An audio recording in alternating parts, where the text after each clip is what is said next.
Now we're on Daf Mem Gimel and Beis. Now a Kohen Hedjot is allowed to be metame to his 7 krovim, Aviv, Imo, Beno, Bito, Achiv, Achoso, Abasula, and Ishto. And now we have a statement, Amar Rav Chizda, Amar Rav, is the heter, the permission for a Kohen to be metame, let's say for the sake of burial of one of his 7 relatives, is that permission all-inclusive? And Rav says no. Nikta Rosha Shel Aviv, if Nebuch, the head was severed from the body, and we don't have Gufo Sholem, Eino Metame, the Kohen is not allowed to be metame to his father, even though he's one of the 7 Kro. My time on Kro le Aviv. Bismanshu Sholem, v'lo bismanshu Chaser. When can you call him Aviv? When it's the whole body. But if part of the body is missing, and in this case the head is not connected to the body, then it's not called Sholem, it's not called Aviv, and the son, therefore, who's a Kohen, is not permitted to be metame. And the Gemara raises the following objection. Now, let me just point out here that the Sfas Emes is not happy. And how could Rav, in interpreting the word Aviv, exclude a case where something of the body of his father is missing, and therefore Ben is not Rashoy Litamilo? He says, "V'chi b'shvil chisaron mashu migufo shel Aviv eino nechshav la'aviv b'shalkach." He's not called Aviv because part of his body is missing. And the Sfas Emes leaves this as a tzorach in. Amalei Rav Hamnuna elamei ata, if you're correct, Rav, that the Kohen is not allowed, not permitted to be metame Aviv if the goof of the Aviv is not sholem, is ka'ozil bepakto diarovos upaskua ganove l'reishe hochinam lo mitamele. His father went into a low area, and that's where they're growing willows, and anyway, the ganovim are mitzuyim ba, and they cut off his head. So you can tell me that it's prohibited for the son to be mitameim. There's no one else to be osek b'kfuras Aviv. And apparently in this Havamina, Rav Hamnuna equated Aviv and mes mitzvah. And to the same extent that a Kohen is enjoined from being metame to his father if he's not sholem, so too he's enjoined from being metame to a mes mitzvah if he's not sholem. Amalei, so Rav Chizda responds to Rav Hamnuna, mes mitzvah kamet. No. Mes mitzvah comes under a separate category. It's a separate matir. If somebody else was laying there dead and no one was there to bury him, then the Kohen is allowed to bury him. The Nazir is allowed to bury him. So therefore, how much more so if it's his own father who's laying there and no one's around to bury him? In other words, if mes mitzvah applies to be matir tuma in the case of achrini, of somebody else, then how much more so in the case of Aviv?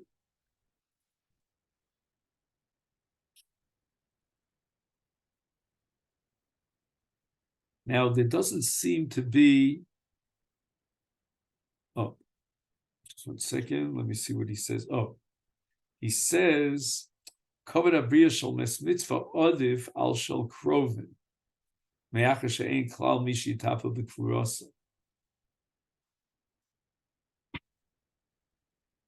So the Gemara asks the following.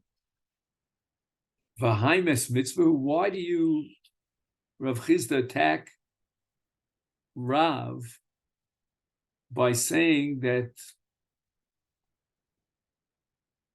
there should be a mes mitzvah, and Rav Chizda says that mes mitzvah is different? Hai mes mitzvah who? Just because the ganovim chopped off his head, therefore it's a mes mitzvah? I'm going to prove to you that it's not a mes mitzvah. Sanya is a mes mitzvah. Mes mitzvah means that no one could come and bury him. But here, there's an assumption here that people could bury him.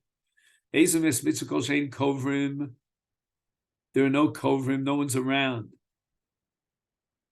to bury the dead. But by contrast, kori v'achirim onim also.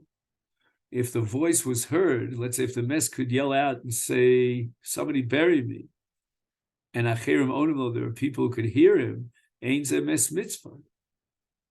And those who are close enough to the dead that they could hear this voice, they have to bury him. For islay bra. And it says that the son was there. He was right near his father when this terrible thing happened. And it's not a mes mitzvah because if he can't bury him himself, he'll pay out of pocket to liskar anoshim, to hire grave diggers that will bury his father. So we're not talking about a mes mitzvah here. Kol mes hamutal hu mes mitzvah chival a kohen hamotzo. The kohen is obligated, if he finds the mes mitzvah, liskar anoshim mikaspo, to dig into his own pocket, pay out of pocket to hire people kidei l'kover, to bury it. If, on the other hand, he can't find anyone to pay and hire for burial, then he's allowed to be metame and be osik b'kvura.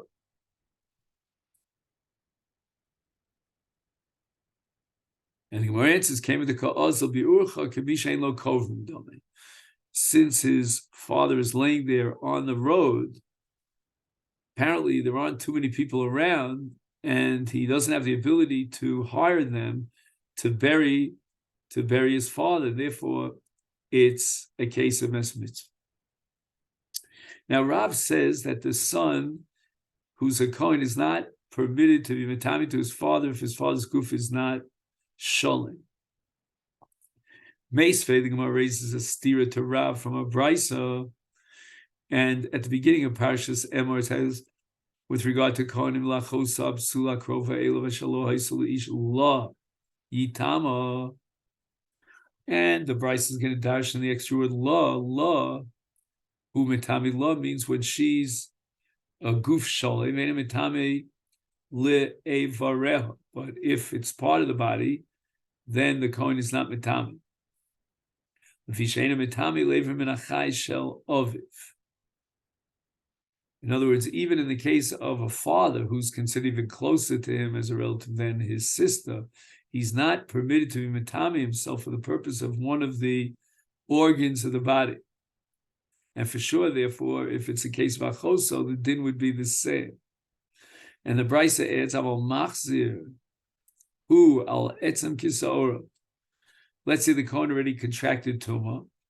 He was already osek in the kvura of his father. And afterwards, we find out that part of the body of his father was missing. And that part of the body was etzem kisaora. It had the minimum shear. And now the halacha is that he's allowed to go back and be metame to do this lakita, to bury that extra piece of etzem kisoro that wasn't buried. And in the note here, he quotes the Keren Orah. Yesh l'stapek begeter din zeh shaliach shenitmal ikar guf. He contracted tumah the son when he buried his father. 90% of his body, but minus a little piece. He's allowed to now be metami himself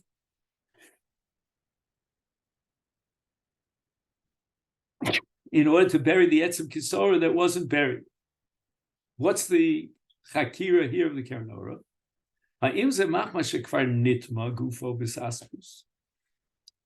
Is it because he already contracted tumah when he was busy burying most of the goof of his father, and therefore he could be metami a second time because it doesn't add any tumah? Oh, maybe the heter here is because although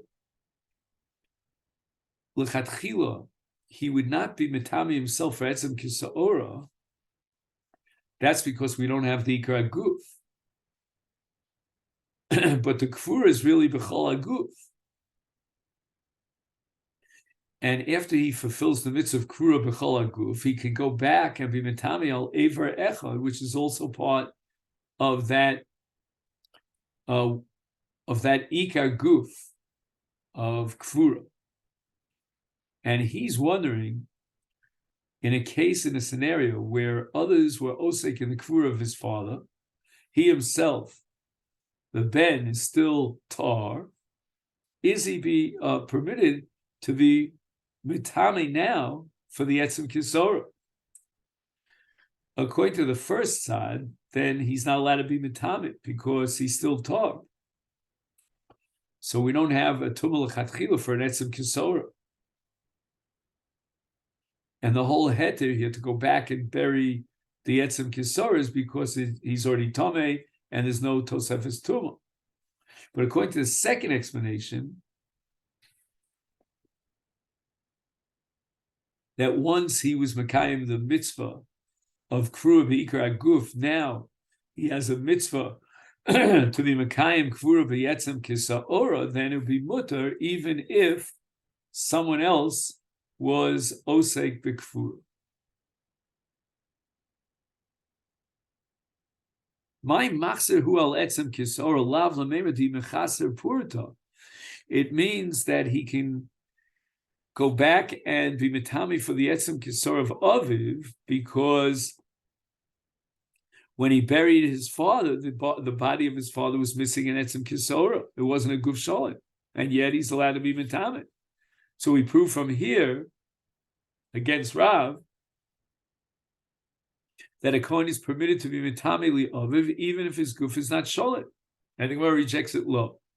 Hahi ki Rabbi Yehuda. Again, we haven't learned Rabbi Yehuda yet. We'll immediately learn Rabbi Yehuda, but he holds Rabbi Yehuda that a Kohen is allowed to be mitame to his father even if ain't guf or sholet. So Rav, on the other hand, adopts the shita of the Chachamim who are machmir and they don't allow it. Sanya, we have a brisa that records the sheet of Rabbi Yehuda Omer, La, right? In the pasuk of Achoso, it says, Ashelo Hoisish La Yitame. La Yitame. Mitame, no, it's Achoso is Mitame, but Eino Mitame Le'evareha, for the purpose of burying one or the other of our organs. She'eno mitame al aver minachai shel aviv. Al mitame li aver minames shel aviv. So what do we see in this brisa? It's clear from this brisa that al aver echad eina kohen rasham litam b'tchila. For the sake of burying an aver echad of the dead, the Kohen is not allowed to be mitam. But if the body is here, but it's just missing one aver, then the Kohen is allowed to be mitam. And that's the opinion of Rabbi Yehuda. Chachamim disagree. And even if the guf completely is lefanenu, the Kohen is not allowed to be mitame if it's missing an aver. And Rav holds like the Chachamim. Now the Gemara has another kasha, another objection to Rav, who holds that the Kohen is not allowed to be mitame to Aviv if it's not Kufushlava Tanya. We learned at a brisa. Whose brisa was? It was Rav Kahana's brisa. And it was a brisa of Rabbi Eliezer ben Yaakov. Law. Right? In Achosa we have the extra word law. Is law lachosa mitame and mitame levar. Kohen is not allowed to be mitame for the sake of burying one or the other of the organs of his deceased sister. Prat l'kezayis min hames, a Kohen is not permitted to be mitame for the sake of a kezayis min hames.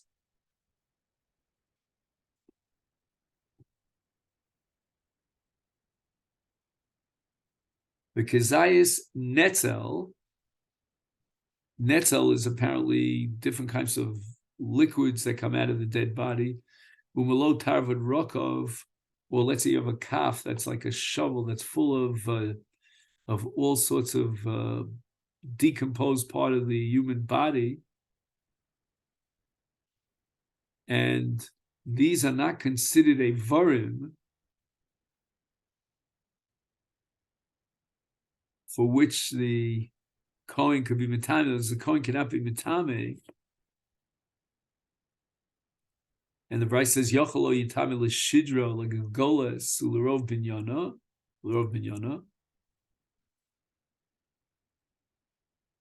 and ksiv yamarta aleim hosif l'chakosiv tumacheres.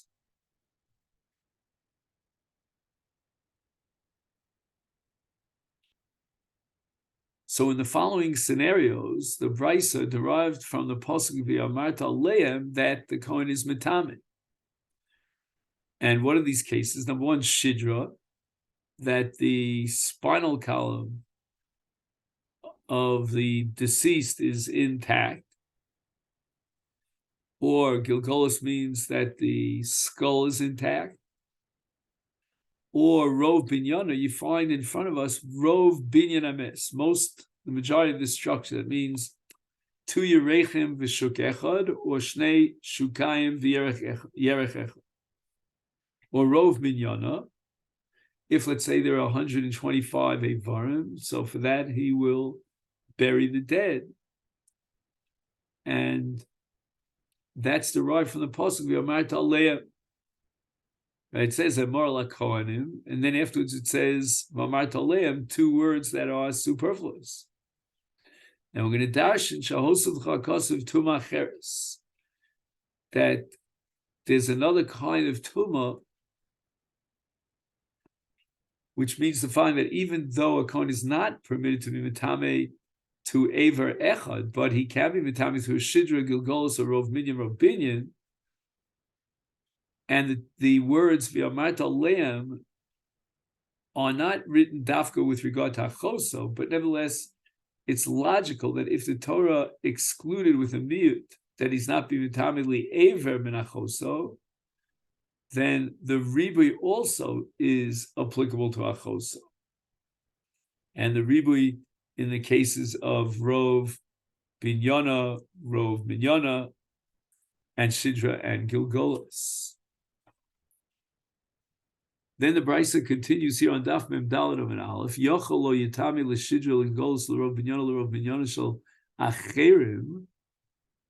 And you might think that maybe only in the case of Achoso the Torah gave license to the Kohen to be mitami for any of the above. Marta, but we say the following: Ma'achos miyucheres shegufo toli bo. In other words, she's a relative of his, and he's obligated to be osik b'kfuraso b'tameh. L'shidra l'golos l'rov binyana is af kol shegufo toli bo v'tameh l'shidra l'golos l'rov binyana.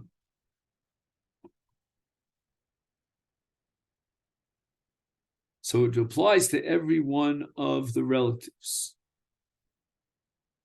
And gufo tolibo means he has the obligation to be osek b'kfura, and he will contract tuma for the sake of burying the shidra, the gulgolos, or binyana. Anyway, we see clearly from this Brayso that even though the Kohen is not allowed to be mitami to Aver Echad, nevertheless he is allowed to be mitami when he has ikar aguf, even though there are forum that are clearly not available, not around. And that's against Rav, who holds that a Kohen is not allowed to be Rashoy. He's not allowed, and he's not permitted to be Tam L'Krovim unless the Guf is Sholim. And the Gemara answers, Hahi, Nami Rabbi Yehudi. Tiyomer ki haitana. I'm sorry, for Rav ki Tiyomer ki haitana. So we're going to establish that this Brayso that we just learned is attributed to Rabbi Yehuda, who holds that a Kohen is allowed to be mitame to a guf that's not sholim. For Rav, who holds he's not allowed to be mitame to Yom Tana, he's going to stand on the shoulders of a different Tana, who rejects Rabbi Yehuda, the Sanya Masechet shemeis of Rabbi Yitzchak. Rabbi Yitzchak was a Kohen. Beginzek. Ubov Odiu, and they notified Rabbi Yitzchak about the death of his father. Le'achar sholosh shonim. 3 years after he had died. Uba v'sholos Rabbi Yeshua ben Elisha, v'arbaz Canaan. So there were 5 great scholars that were assembled together. And he came to ask the question, this Rabbi Yitzchak, is he allowed to be mitami to his father to bring out the body to burial? The Omru, and they said to him, no, you're not allowed to do this. Why? Because the Aviv, Bizman Shu Sholim, Bizman Shu Chaser, after 3 years, the body is no longer intact.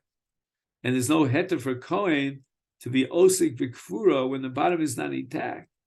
Of course, he's not allowed to be Mitami himself. And this leads us to the Mishnah here on Daf Mem Daled Amud Aleph, which in Mirza Hashem, B'li Neder, we will pick up tomorrow.